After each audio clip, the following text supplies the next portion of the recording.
नमस्कार, मेरा नाम आलोक है। आप लाइव स्ट्रीम देख रहे हैं। बिहार विधानसभा की 2 सीटों पर उपचुनाव होने हैं। मोकामा और गोपालगंज में 3 नवंबर को वोटिंग होनी है। और अब जो बात सामने निकल के आई, बीजेपी के प्रदेश अध्यक्ष संजय जायसवाल ने साफ साफ कह दिया कि 1 नवंबर को यानी कि चुनाव प्रचार के अंतिम दिन चिराग पासवान भी धुआंधार प्रचार करेंगे बीजेपी के लिए। चिराग पासवान अब बीजेपी उम्मीदवारों के लिए वोट मांगेंगे। गोपालगंज भी हो जाएंगे, मोकामा भी जाएंगे।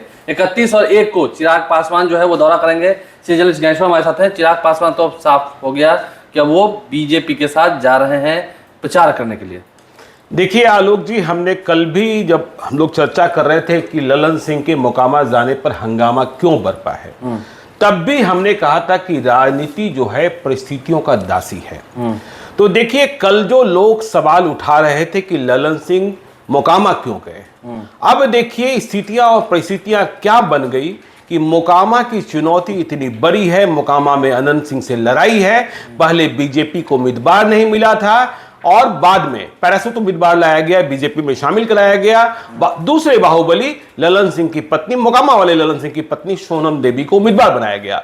तो देखिए, मोकामा ने बहुत ही कठिन परिस्थितियां पैदा कर रखी है।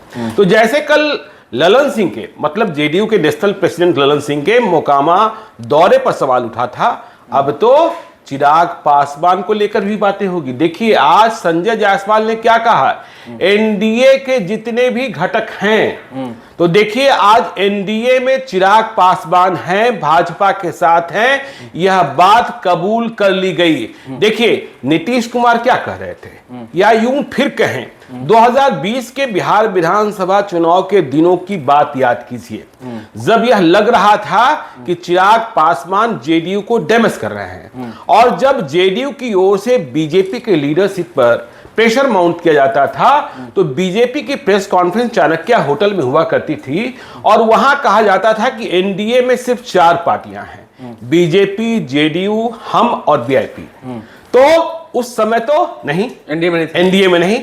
और अब कहा यह जा रहा है, संजय जायसवाल ने क्या कहा कि राष्ट्रपति और उपराष्ट्रपति चुनाव में जिन पार्टियों ने मदद की, तो राष्ट्रपति उपराष्ट्रपति चुनाव में तो जेडीयू ने भी मदद की थी, ठीक है ना। तो देखिए, जब मोकामा की चुनौतियां आई और जब बिहार की परिस्थितियां बनी, तो चिराग पासवान फिर से बीजेपी के हो गए हैं। और देखिए, चिराग पासवान के लिए भी बीजेपी का हो जाना एक राजनीतिक मजबूरी थी और बीजेपी के लिए भी चिराग पासवान को खुले तौर पर स्वीकार कर लेना एक राजनीतिक मजबूरी है, क्योंकि बीजेपी को पता है कि बिहार में महागठबंधन से लड़ाई, बड़ी लड़ाई होगी, चाहे वह लड़ाई 2024 में हो और चाहे 2025 में हो। देखिए, अब चिराग पासवान की बात करें, चिराग पासवान को भी इस बात का पता है और जो भी बिहार को समझते हैं, जो पॉलिटिकल पंडित हैं, वे इस बात को जानते हैं कि बिहार में सिर्फ 3 पार्टियां हैं, चाहे आरजेडी,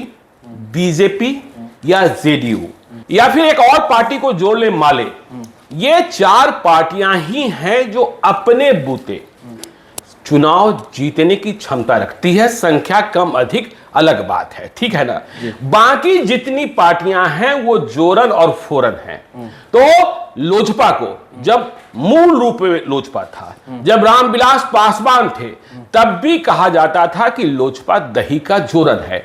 तो अब तो देखिए, लोजपा 2 हिस्सों में बटा हुआ है और चिराग पासवान, देखिए चिराग पासवान रामविलास पासवान के बेटे हैं, लेकिन रामविलास पासवान जितनी बड़ी हस्ती उन्हें अभी बनना है।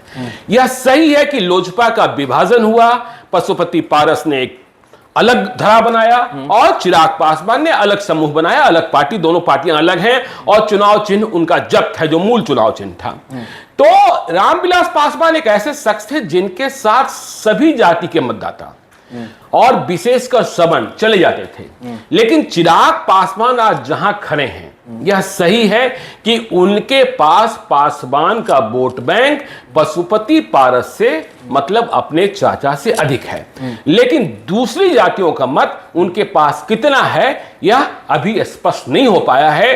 2 उपचुनाव पहले भी हुए थे, तारापुर और कुशेश्वर स्थान में कितना मत चिराग पासवान को मिला, यह आप जानते हैं। तो देखिए, अब जब चिराग पासवान खुले तौर पर बीजेपी के साथ हो गए हैं और बीजेपी की ओर से ही ऐलान किया गया है, तो कई बातें समझनी है। चिराग पासवान जिद्दी भी बहुत हैं और वे शर्तें भी रख रहे जी। थे। बीजेपी को चिराग पासवान की जरूरत है, यह बात सही है, लेकिन पहलवानी तो होगी। और इस पहलवानी में पहले पशुपति पारस निपटते हैं कि बचते हैं। देखिए, कहने वाले कह रहे हैं कि 2023 में चाचा भतीजा मतलब चिराग पासवान और पशुपति पारस दोनों को आप साथ देखेंगे। देखिए, जब पार्टी का विभाजन हो रहा था तो दोनों के बीच राजनीतिक लड़ाई, पारिवारिक लड़ाई कितनी गंदी हो गई थी, यह भी हमें और आपको याद रखना चाहिए। चिराग पासवान से मुलाकात तक नहीं करते थे जी। पशुपति पारस। तो पशुपति पारस, और पशुपति पारस ने भी कई तरीके का आरोप लगाए, चिराग पासवान ने भी कई तरीके का आरोप लगाए। और आपको यह पता है कि चिराग पासवान मंत्री नहीं बन पाए, अकेले रह गए। चिराग पासवान की पार्टी लोजपा टूट गई और उनके 6 सांसद, जिनमें चिराग पासवान स्वयं जमुई से, पशुपति पारस हाजीपुर से, बीना देवी वैशाली से, चंदन सिंह नवादा से, प्रिंस राज समस्तीपुर से, महबूब अली कैसर खगड़िया से, तो 5 सांसद चले गए पारस के साथ। तो अब यह सवाल पैदा होता है कि जब बीजेपी चिराग पासवान को अपना मान रही है तो क्या चिराग पासवान कैबिनेट में शामिल होंगे जी। और यदि चिराग पासवान कैबिनेट में शामिल होते हैं तो क्या पशुपति पारस भी वहां मंत्री रहेंगे? क्योंकि चाचा भतीजा दोनों केंद्रीय मंत्री परिषद में शामिल रहे, इस पर लोग सवाल उठाते हैं। क्योंकि बीजेपी बात बात में यह बात कहती है कि हम राजनीति के परिवारीकरण पर उसके विरोधी हैं। तो नरेंद्र मोदी के कैबिनेट में चाचा और भतीजा दोनों मंत्री बने रहेंगे, यह बड़ा सवाल है। तो यह समझौता यदि होता भी है तो यह समझौता कैसे होता है? नहीं, ललन सिंह आप क्या कहेंगे इस पर? नहीं, मैं वही तो बात कर रहा हूं कि देखिए, आप कहे थे कि षड्यंत्र रचा गया, नहीं तो खुल के कहेंगे। ललन सिंह कहेंगे, नीतीश कुमार कहेंगे कि जो हम कह रहे थे कि चिराग पासवान के बहाने खंजर घोंपने की तो जो बात कही जा रही थी, इसलिए मैंने कहा कि कल ललन सिंह के बारे में सवाल पूछा जा रहा था, आज चिराग पासवान के बारे में। देखिए, इसलिए हम कहते हैं कि राजनीति जो है परिस्थितियों का दास है। यहां कोई परमानेंट दोस्त नहीं होता है, कोई परमानेंट दुश्मन नहीं होता है। आपको मालूम होना चाहिए, रामविलास पासवान ने एक बार केंद्रीय कैबिनेट से किस मुद्दे पर इस्तीफा दिया था। तो ये परिस्थिति, तो यह देखना होगा कि निपटता कौन पर है। पशुपति पारस के सामने यह भी संकट है कि 5 सांसद उनके साथ गए 6 सांसदों में। तो चिराग पासवान यदि ताकतवर बनते हैं तो उनके साथ जाने वाले 5 सांसदों का क्या होगा? चिराग पासवान जिस तरीके से जिद्दी हैं, वे चाहेंगे कि ये सांसद भी निपट जाएं। तो उन सांसदों में कौन कौन निपटेंगे? महबूब अली कैसर निपटेंगे क्या खगड़िया में? चंदन सिंह निपटेंगे क्या नवादा में? बीना देवी वैशाली में, प्रिंस राज समस्तीपुर में। तो ये सारे सवाल पैदा होंगे। और देखिए, जो चिराग पासवान को साथ लेने का फैसला इस उपचुनाव के समय किया गया, वह मजबूरी मोकामा की लड़ाई है, गोपालगंज की लड़ाई नहीं, मोकामा की लड़ाई है। और देखिए, मोकामा में किसके पक्ष में चुनाव प्रचार करने को जाना है चिराग पासवान को? सोनम देवी के पक्ष में। सोनम देवी कौन? ललन सिंह मोकामा वाले। सोनम देवी कौन? सूरजभान सिंह की भाभो। और इस बात को समझिए, जो मैं तो सूरजभान सिंह भी मौजूद रहेंगे। सूरजभान सिंह ही तो उस चुनाव को संभाले हुए हैं। जो मोकामा की लड़ाई आज आपको दिखने लगी है, वो सूरजभान सिंह के कारण दिखने लगी है। और यह भी समझिए कि जब चिराग पासवान को भाजपा के साथ होना ही था और भाजपा को साथ करना ही था, तो यदि आप मोकामा विधानसभा के चुनाव के इतिहास को देखेंगे तो वहां एनडीए से हमेशा एलजेपी लड़ती रही है। 2015 में सूरजभान सिंह के भाई लड़े थे, कन्हैया सिंह। 2020 में एक निषाद जाति के प्रत्याशी को वहां लोजपा ने लड़ाया था। तो ये सारी स्थितियां परिस्थितियां देखिए, 2020 में सूरजभान सिंह और चिराग पासवान एक थे। यह भी सही है कि जब पार्टी का विभाजन हो रहा था तो सबसे अधिक दुखी सूरजभान सिंह थे।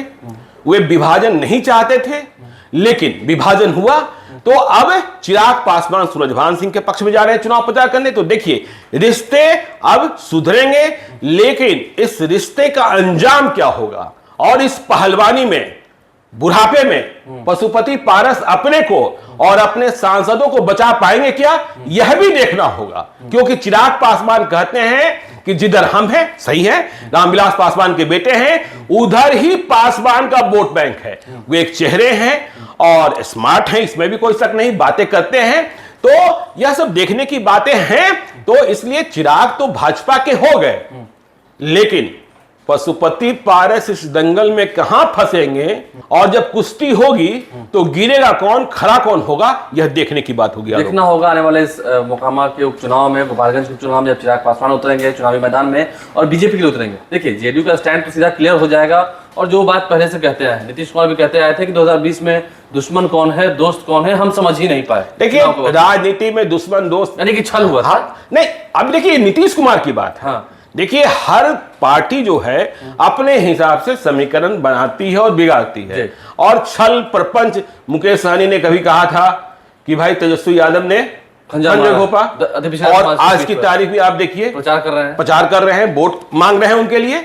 देखिए देखना होगा कि इस चुनावी रण में अंतोगत्वा जीत किसकी होती है। हमारे चैनल को सब्सक्राइब कर लें, साथ साथ फेसबुक पेज भी लाइक करें। धन्यवाद।